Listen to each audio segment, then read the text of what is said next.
नमस्कार, मैं हूं देवेंद्र कुशवाहा और एक बार फिर हाजिर हूं आपके बीच नए विचारों की नई श्रृंखला के साथ। आज का विषय है यूपी इलेक्शन और बीजेपी सांसदों की बैठक पर अखिलेश यादव के ट्वीट के मायने।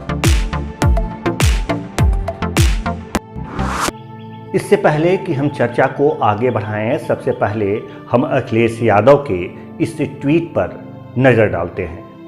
अखिलेश यादव ने अपने ट्वीट में बीजेपी को निशाने पर लेते हुए लिखा है कि बीजेपी यूपी की दुर्दशा का हाल दिल्ली बुलाकर पूछ रही है। इससे पता चलता है कि दिल्ली और लखनऊ में कितनी दूरी है। अखिलेश यादव आगे लिखते हैं कि बीजेपी चाहे कितनी भी बैठकें कर ले, पर अब जनता उन्हें उठाकर और हटाकर ही दम लेगी। आकलन बाद में और झूठी तारीफ पहले। वाह रे बीजेपी।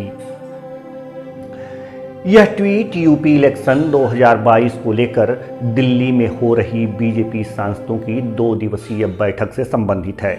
यह ट्वीट 2 बातों की तरफ इशारा करती है। सबसे पहला कि यूपी दुर्दशा का शिकार है और दूसरा योगी आदित्यनाथ और बीजेपी के केंद्रीय नेतृत्व में दूरियां हैं।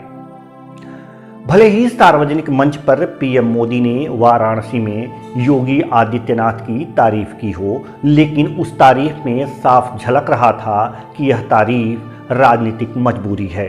कोविड की दूसरी लहर को संभालने में पीएम मोदी ने योगी आदित्यनाथ की जो तारीफ की वह सचमुच ही हास्यास्पद थी।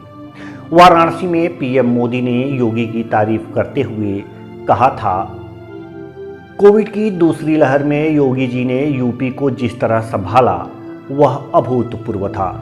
जबकि यह सभी जानते हैं और खुद पीएम मोदी को भी यह पता है कि यूपी की क्या स्थिति थी।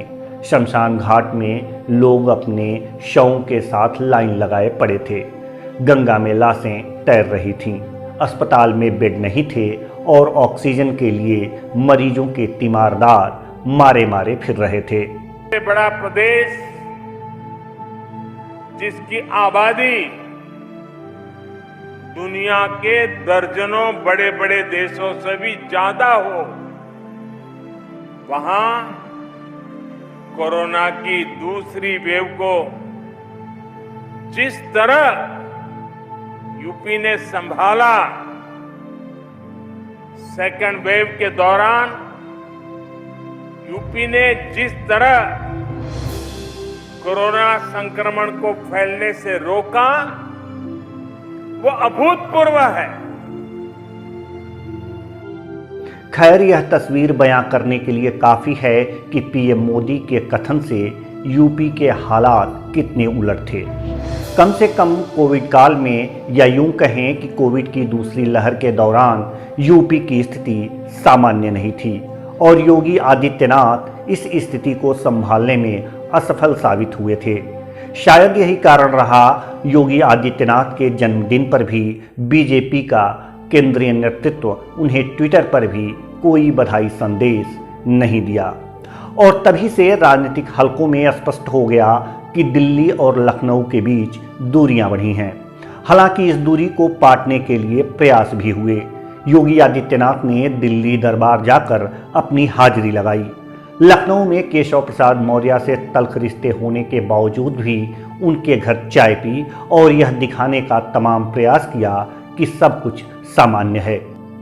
जैसे पीएम मोदी ने वाराणसी में आकर यह समझाने की कोशिश की कि यूपी सरकार कोविड की दूसरी लहर में अभूतपूर्व काम किया, ठीक उसी प्रकार तल्ख रिश्ते और दिल्ली लखनऊ की बढ़ती दूरियों को पाटने का प्रयास किया गया और यह दिखाने का प्रयास किया गया कि सब कुछ ठीक है, लेकिन जो सच है वह सामने आएगा ही और लोग मंथन करेंगे ही।